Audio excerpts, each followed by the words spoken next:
Rome, March 15, before the sun. The sky above the Palatine was bruised with grey. No birds sang, no wind moved, and within the marble chambers of the Domus Publica, Julius Caesar dreamed. He was young again. On the steps of the Temple of Hercules, in Gades, Hispania, he sat with his head in his hands. A statue towered before him, Alexander the Great, in bronze, arm raised toward the horizon, as if reaching still for greater things.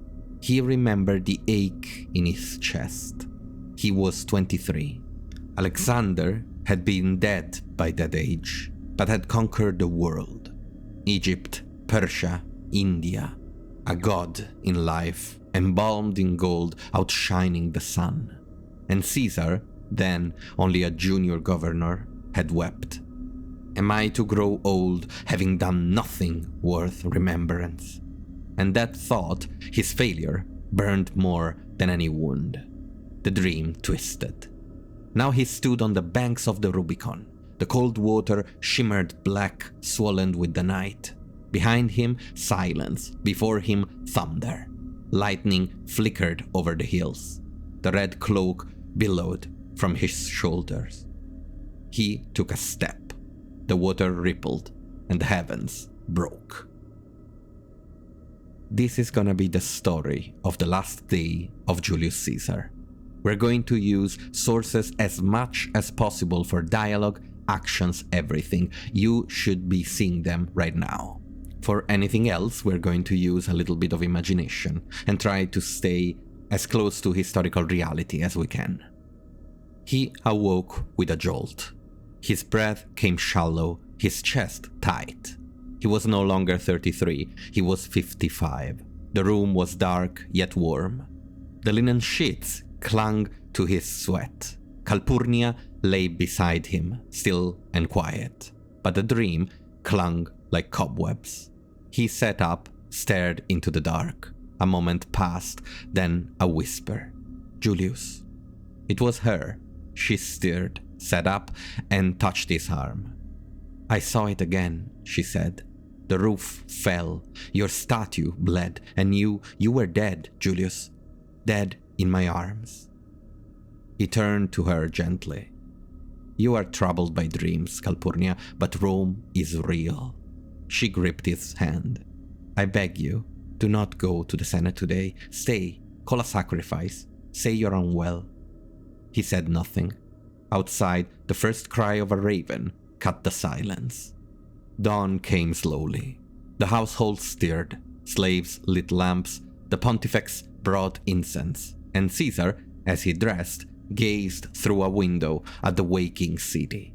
On his tunic, he pinned the clasp of Venus Genetrix, his divine ancestor, the goddess of love and war, born of the sea. He touched the charm, then lowered his hand. A knock followed. Then the voice of Decimus Junius Brutus, loyal friend, waiting just beyond the door. Caesar, they await you in the Curia. The Senate is full, the people watch. Caesar turned. I'm coming. The golden edge of morning crept across the Palatine Hill, brushing the marble columns of the Domus Publica with light. But inside, everything felt heavy, like the city was holding its breath. Caesar stood before the household altar, eyes closed. The smoke of incense curled around him, sweet, bitter, suffocating.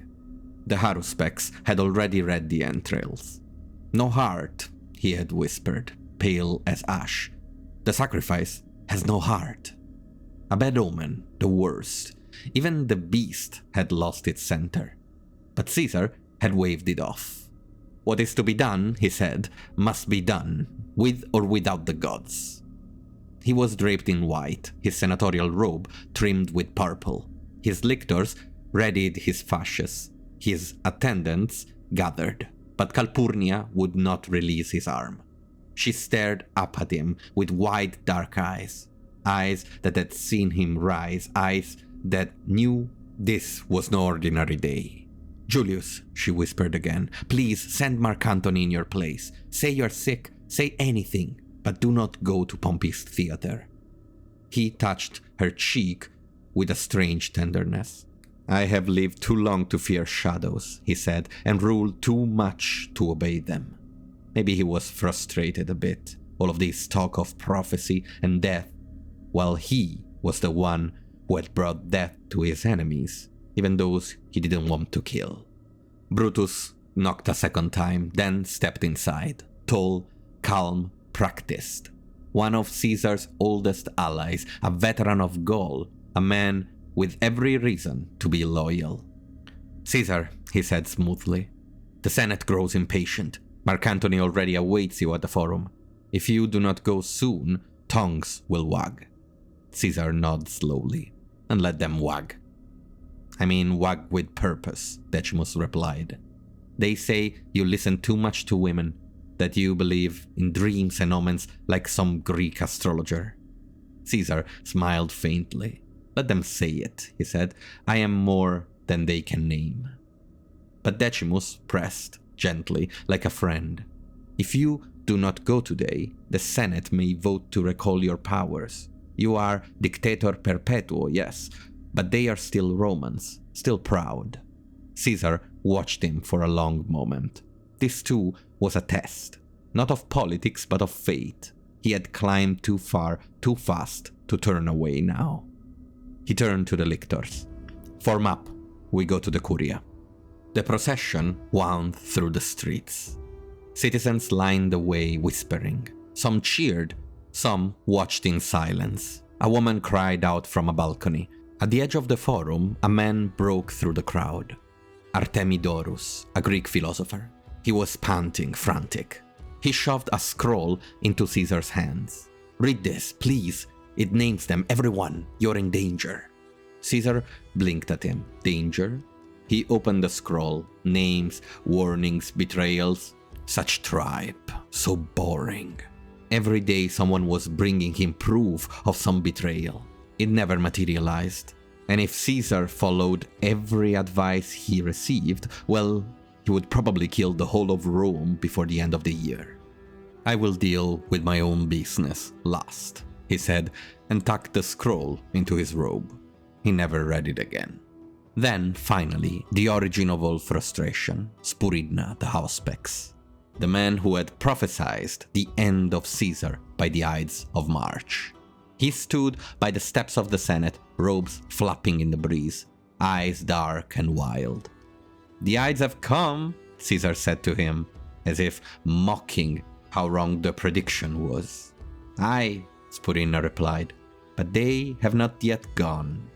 Caesar nodded once, maybe frustrated, maybe tired, maybe preoccupied. Then he turned. The theater of Pompey loomed ahead, tall and gleaming in the light of the mid-morning. Inside, history, glory, power awaited, at least seemingly. In truth, something far older was lying in ambush. It stood like a god's tomb, the theater, massive, unmoving, eternal. Its steps bathed in the sun. Its arches seemed to be yawning like jaws. Caesar paused before it. For a heartbeat, the world felt still. This wasn't supposed to be the place of meeting, but after the death of Claudius, the old Senate had burned away like a Rome that will never be again. He had given speeches here in his youth, fought in debates, won applause. Now he returned not as a man, but as a dictator perpetuo, the Republic's master. The Curia's doors stood open now, dark and silent.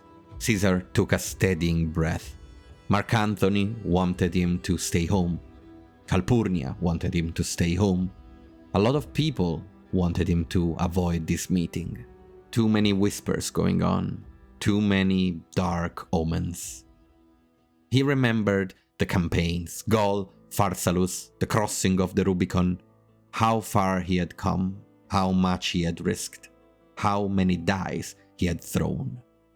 He thought briefly of Alexander, the king who had conquered the known world before his own time. Caesar admired the king. He wanted to be like him, but it took almost all of his life to get to where Alexander was at the beginning of his. Leader of his own country, with the power to change history, to really march out and make a name for yourself. This was the beginning of Caesar's story. What he would do now would eclipse every victory won before. The Curia of Pompey was dim.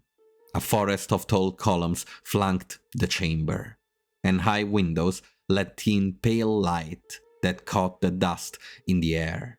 The senators were already gathering, rising as Caesar entered. Dozens of eyes followed him, some respectful, others unreadable. His footsteps echoed on the stone floor. For a moment he paused beneath the statue of Pompey, the marble giant towering above him. Frozen mid-gesture, arm raised as if to call order or pass sentence. Caesar met his gaze. There was no poetry in his mind now, only a pressure behind his temples and a twinge of pain just above his ribs. He missed Pompey a little bit. His old son-in-law, his old friend, his old rival. He moved forward. "Gentlemen," he said, with the hint of a nod. A wave of greetings followed, mechanical. "Hail Caesar! Ave! May the gods favor your counsel today." Some faces looked away too quickly. Others smiled too tightly.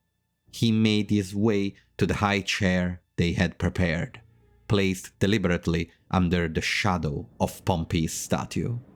He sat slowly, his knees arching more than usual.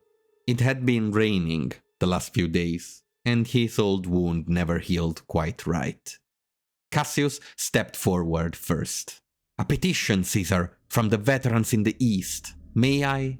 He held a scroll unsealed. "Go ahead," Caesar said, gesturing warily. Cassius came a lot closer than he needed to. Too close. From the edge of the room, Caesar saw Trebonius exchange a glance with Decimus Brutus. Both were moving. Senators slowly circled behind him. A semicircle was forming, carefully staged. Lucius approached next. "A favor, Caesar. My brother, he asked to return from exile. I beg you, show him mercy."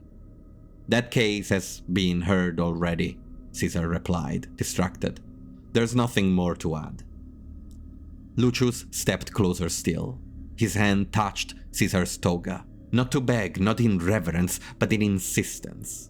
Caesar was surprised. His voice got sharp. "What are you doing?" Suddenly, Casca was at his side.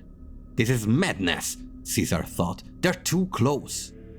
He rose slightly from the chair, but Lucius was holding his toga tight, yanking it from his shoulder. And then, a flash, cold air, a whisper of a blade moving too fast to see. Caesar twisted, an experienced soldier, grabbing Casca's wrist just in time, still glancing off muscle. "Casca, what are you doing?" Casca panicked. "Help, brother!" More movement now, noise, chairs scraped back, the sound of sandals rushing across marble. Another blade slashed from behind, a sharp pain under his ribs, and then another. The Curia exploded in chaos. It had begun. The second blade sunk into his side. He grunted, more from shock than pain. He turned and staggered again backwards, instinctively raising an arm to shield his face.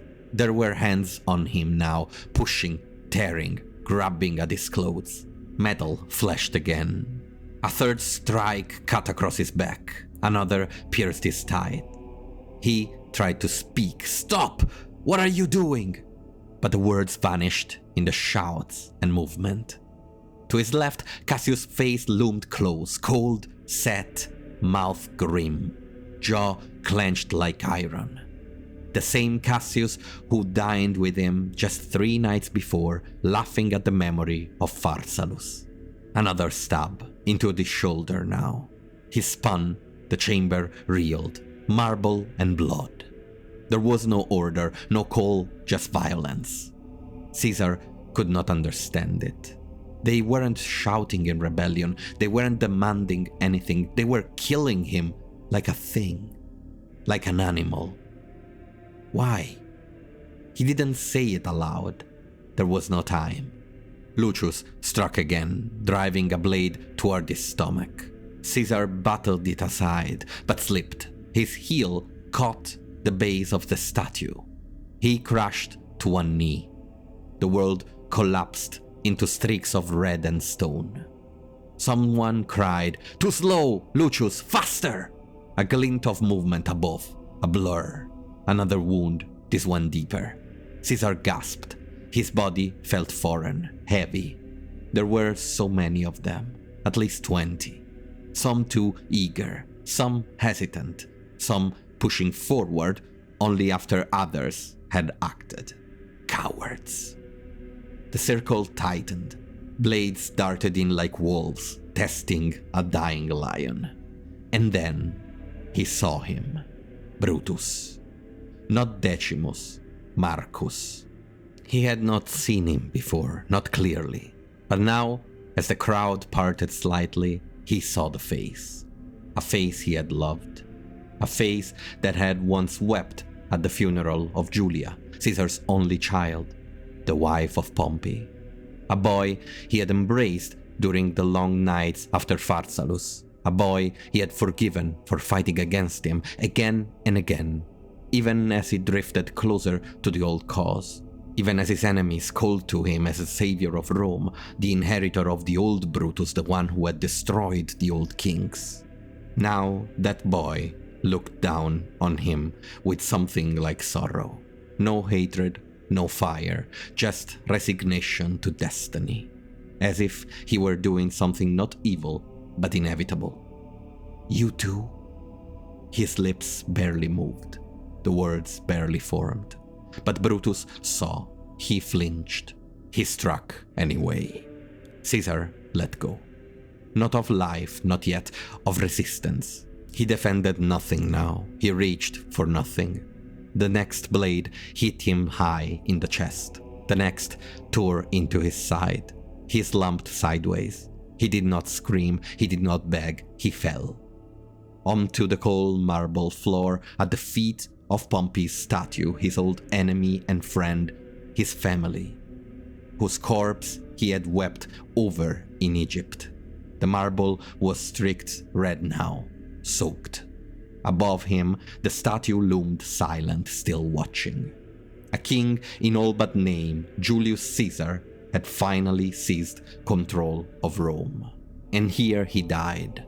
He died when he reached the same level from which Alexander had begun his journey. Had he been born Macedon, he might have conquered Asia by now.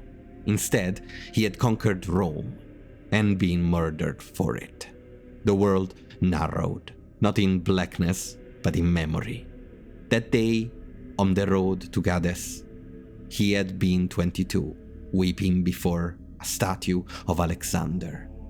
By the time he was my age, he had conquered the world. Now, the boy who had wept beneath a marble statue of a man called the Great was laid dying beneath another who was called the same. Silence. Not the silence of peace, not the hush of ceremony and reverence. The silence after slaughter. The silence of men who had not planned beyond the moment with the knife. For a few seconds, perhaps 30, perhaps less, none of the senators moved. The blood pooled, spreading in thick ribbons across the white marble. It clung to sandals and soaked the hem of togas. It ran into the joints between the tiles. Some drops reached the base of Pompey's statue, as though paying tribute. Caesar lay there, lifeless, half-curled under the weight of his own blood.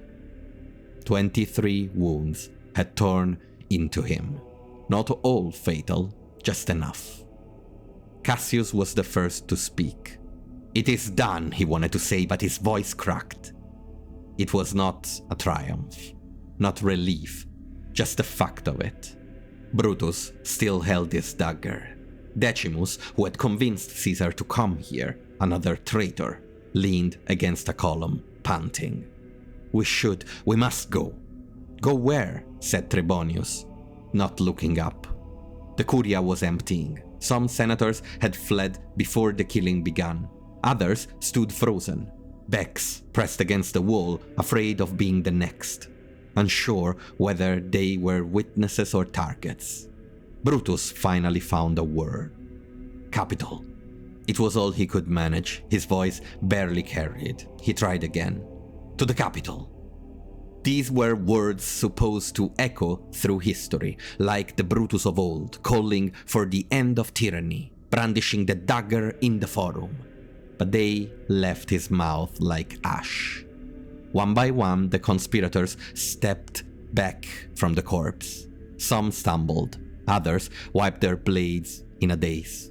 A few retched. When they exited the Curia of Pompey, they stepped into the sunlight, but no joy met them. The streets were eerily still. People had heard the shouts. The rumors were already racing like wildfire. Caesar had been attacked, that the Senate had turned, that Rome was bleeding again. Brutus expected cheers, cries of gratitude, the end of tyranny. Instead, windows were being slammed shut. Doors were being locked. Mothers pulled their children back inside. Freedom had not arrived with trumpets and olive branches. It had crawled out of a blood-soaked chamber, pale and shaking, and inside the Curia remained yet still. Caesar's body lay abandoned for hours. No one dared to move it. His blood dried beneath Pompey's stone gaze, darkening in streaks that the servants would later try unsuccessfully to scrub away. The chamber itself would never be used again. A generation later it was boarded up and forgotten. The floor cracked with age, the air still faintly, maybe, smelling of iron and sweat. The Curia of Pompey had just become a tomb. 5 days later. The crowd was too large for the forum. Tens of thousands pressed forward, shoulder to shoulder under the spring sun. Rome had not seen a funeral like this, not since Sulla, and not even he had stirred such a silence in the streets. The Senate had not met after the killing. The conspirators, 40 men once bold, had barricaded themselves onto the Capitoline Hill. They sent messages, they begged for clemency, they promised they had saved the Republic. Rome did not reply, but murmured, slowly. Rome was a huge city now, very different from the times of the first Brutus. Rome was a beast, and the beast was simmering with rage.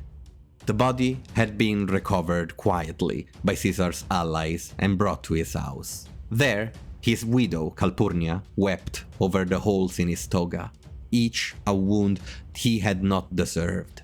She sent for Mark Antony, trembling. Antony came. He had been consul alongside Caesar, yes, but more than that, he was his horse commander at Pharsalus, his drinking partner, his friend. And now, he had to perform a burial. He refused a closed coffin. Let them see what liberty has cost.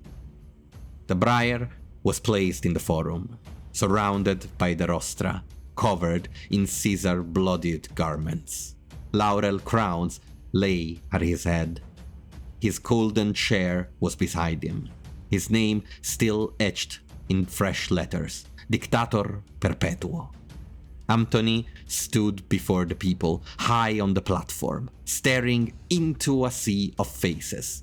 He held a scroll in his hand, Caesar's will, and his voice wasn't the voice of a politician. It was the voice of fury barely caged. Friends, Romans, he stopped. He looked down, not at the crowd, at the body. You all knew him. His voice shook. He did not kill Romans. He forgave them, even those who raised arms against him. Murmurs from the crowd, uneasy, shifting. Brutus was pardoned. Cassius was pardoned. Caesar could have cut their throat after Pharsalus, and none would have stopped him. Instead, he gave them honor, gold, offices, trust. He pointed not at the Capitoline Hill, but up to the heavens. Is that the reward for clemency? The crowd swelled. Shouts began, scattered but growing. Antony waited. Then he held up the will. He left this for you. He broke the seal. To every Roman citizen he gives 75 denarii. To every ward his gardens open to the public. Gasps, cries, some wept. This man loved you. He gave you grain when the Senate would not. He gave you peace when others would have wanted civil war. And they struck him down like a beast. He turned. He pulled the cloak from the corpse. The stab wounds had darkened. The chest looked torn. The limbs swollen from death. The blood had dried to rust. The body smelled of myrrh and iron. The people stared. The dam broke. Someone cried out, "Burn him!" Another, "To hell with the Senate!" Someone threw a piece of timber toward the briar. Another tossed a stool. Then benches, torches, cloths, whatever would burn. Within minutes, the funeral pyre roared. Caesar's body vanished in flame, there in the center of the forum. Not in the Campus Martius, not with priests or ceremony. Burned by the Roman people. Antony vanished into the crowd. The mob surged toward the Capitoline Hill. Not toward liberty, toward vengeance. The conspirators watched from above. Finally, they understood. They had killed Caesar the man, but now, in fire and fury, they had made Caesar into a god.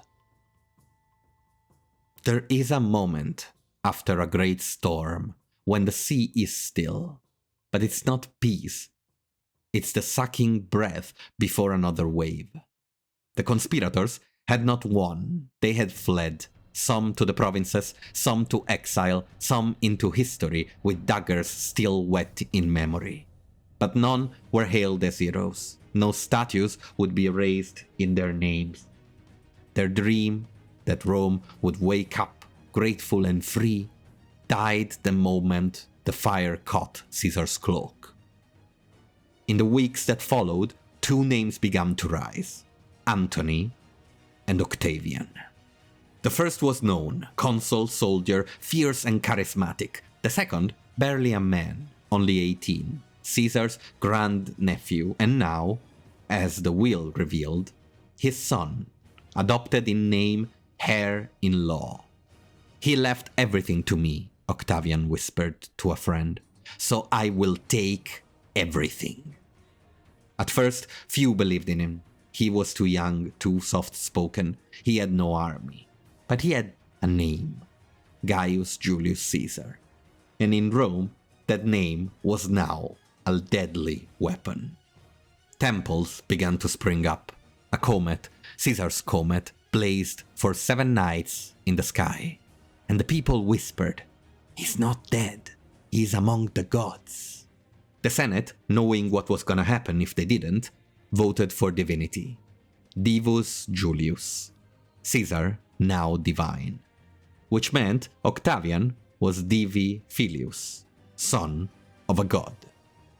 It would take years of blood, another civil war, tricks, betrayals, alliances broken and forged again. But in time, the republic the assassins tried to save would not exist anymore. It would vanish beneath a new word: empire.